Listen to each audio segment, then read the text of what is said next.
هنا ماتت أم إلهام تحت الركام، وابنها يبحث عن الوليدة تحت الأحجار والدمار ولم يرها.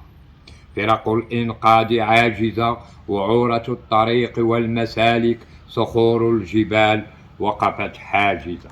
وتسألني الصبية عن جدتها، أختها، أحقا لم يسلموا؟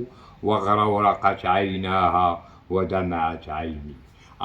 لو أخذتها بأحضان وضممتها لتحس بحنان.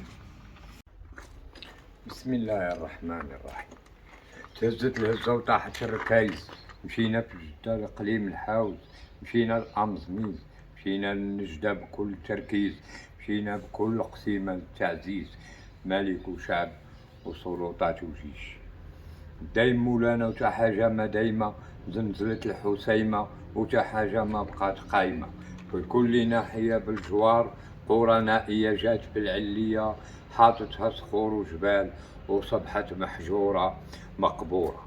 هذه المدينة كانت مشهورة بالنضارة، صبحت مقبورة، كان يقصدوها للزيارة محليين ونصارى، هذه صبحت مدمرة. هزت الهزة وطاحت العليمة، مشينا للنجدة بكل قسيمة، دايم مولانا وتا حاجة ما دايمة.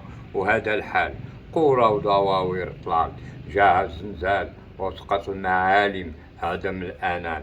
ومن صابته المنايا يبقى هنايا، ومن أخطأته نجا وعمر. فاعتبر، فما تحمل من الدنيا كما حملت يوم زلزلت. لم تحمل لا ذهب ولا مال، لا متاع ولا ولد.